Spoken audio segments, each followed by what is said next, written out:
On Thursday, the Fed's official balance sheet was updated, and surprisingly, it didn't increase that much. Although in the last 6 weeks, they bought an enormous amount of U.S. Treasuries, according to Lynn Alden, as you can see there on your screen. Maybe the Fed was taking a vacation, a weekend at Bernie's type of vacation. George Goncalves, who used to work with Danielle DiMartino Booth inside the Dallas Federal Reserve, says that while the Fed only increased the balance sheet about $82 billion, they did a lot more off-balance sheet stuff, including an increase in currency swap lines, including moving the currency swap lines up to $439 billion. I did an interview with Danielle DiMartino Booth in the last couple of weeks where she disclosed that the Fed has 40 off-balance sheet programs running that are special purpose vehicles. And she even said recently in interviews on Hedge Eye and elsewhere that these are probably illegal and these will probably be Supreme Court cases. Peter Schiff's son, Spencer Schiff, did some updated analysis on the Fed's balance sheet. So it's expanded enormously in just the past 7 weeks, driven primarily by U.S. Treasury purchases. Its total size is up almost 48% since the 2015 apex and up 77% since the trough, since quantitative tightening ended early in August 2019. However, the Fed's official balance sheet relative to GDP still has some catching up to do to these other central banks like the Bank of Japan, the Reserve Bank of Australia, which is Australia's central bank, and the European Central Bank, although the Fed's official balance sheet is catching up.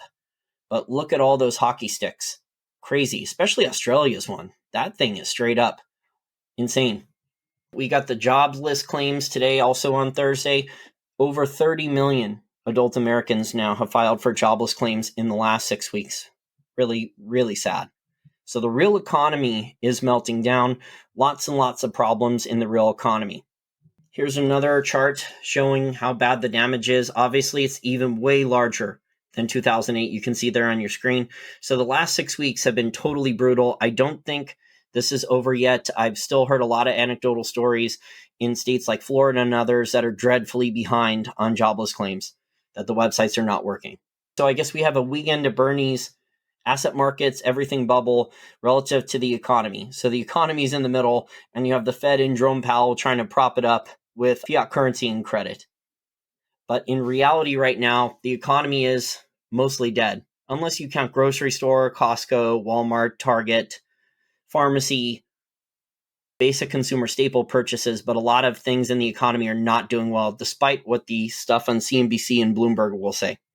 And this shows the Fed's balance sheet relative to the S&P 500 forward PE ratio and how the stock market rally is occurring. So we have an enormous rally in the stock market, and it's coinciding, as you can see there on your chart, with the Fed's balance sheet. So this is not a fundamentally driven rally. The economy has not recovered. The economy is still basically a zombie. It's imploded.